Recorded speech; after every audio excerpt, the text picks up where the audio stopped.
ओम श्री परमात्मा ने नमः। आज हम गीता के दूसरे अध्याय के 67वें श्लोक का अर्थ सहित श्रवण करेंगे।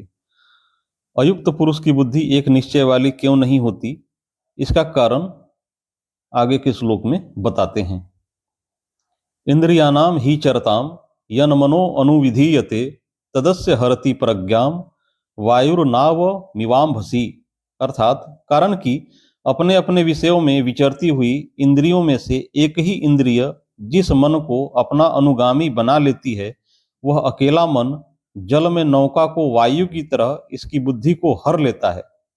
व्याख्या: मनुष्य को यह जन्म केवल परमात्मा प्राप्ति के लिए ही मिला है, अतः मुझे तो केवल परमात्मा प्राप्ति ही करनी है, चाहे जो हो जाए, ऐसा अपना दृढ़ निश्चय होना चाहिए।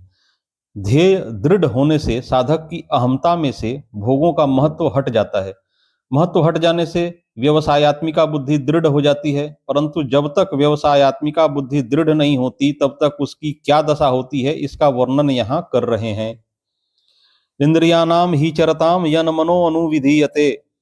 अर्थात जब साधक कार्य क्षेत्र में सब तरह का व्यवहार करता है, तब इंद्रियों के सामने अपने अपने विषय आ ही जाते हैं। उनमें से जिस इंद्रिय का अपने विषय में राग हो जाता है, वह इंद्रिय मन को अपना अनुगामी बना लेता है, मन को अपने साथ कर लेता है। अतः मन उस विषय का सुख भोग करने लग जाता है, अर्थात मन में सुख बुद्धि भोग बुद्धि पैदा हो जाती है।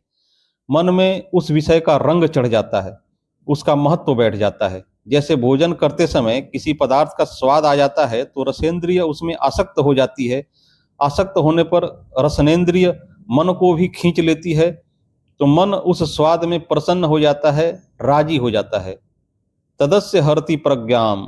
जब मन में विषय का महत्व बैठ जाता है, तब वह अकेला मन ही साधक की बुद्धि को हर लेता है, अर्थात साधक में कर्तव्य परायणता न रहकर भोग बुद्धि पैदा हो जाती है।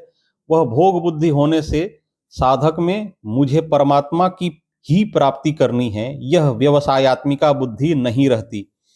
इस तरह का विवेचन करने में तो देरी लगती है, पर बुद्धि विचलित होने में देरी नहीं लगती। अर्थात जहां इंद्रिय ने मन को अपना अनुगामी बनाया कि मन में भोग बुद्धि पैदा हो जाती है और उसी समय बुद्धि मारी जाती है। वायुर्नाव मिवम भासी। अर्थात वह बुद्धि किस तरह हर ली जाती है, इसको दृष्टांत रूप से समझाते हैं कि जल में चलती हुई नौका को वायु जैसे हर लेती है, ऐसे ही मन बुद्धि को हर लेता है। जैसे कोई मनुष्य नौका के द्वारा नदी या समुद्र पार करते हुए अपने गंतव्य स्थान को जा रहा है, यदि उस समय नौका के विपरीत वायु चलती है तो वह वायु उस नौका को गंतव्य स्थान से विपरीत ले जाती है। ऐसे ही साधक व्यवसायत्मिका बुद्धि रूप नौका पर आरूढ़ होकर संसार सागर को पार करता हुआ परमात्मा की तरफ चलता है, तो एक इंद्रिय जिस मन को अपना अनुगामी बनाती है, वह अकेला मन ही बुद्धि रूप नौका को हर लेता है, अर्थात उसे संसार की तरफ ले जाता है। इससे साधक की विषयों में सुख बुद्धि और उसके उपयोगी पदार्थों में महत्व बुद्धि हो जाती है। वायु नौका को दो तरह से विचलित करती है। नौका को पथभ्रष्ट कर देती है अथवा जल में डुबा देती है, परंतु कोई चतुर नाविक होता है तो वह वायु की क्रिया को अपने अनुकूल बना लेता है, जिससे वायु नौका को अपने मार्ग से अलग नहीं ले जा सकती, प्रत्युत उसको गंतव्य स्थान तक पहुंचाने में सहायता करती है। ऐसे ही इंद्रियों के अनुगामी हुआ मन बुद्धि को दो तरह से विचलित करता है।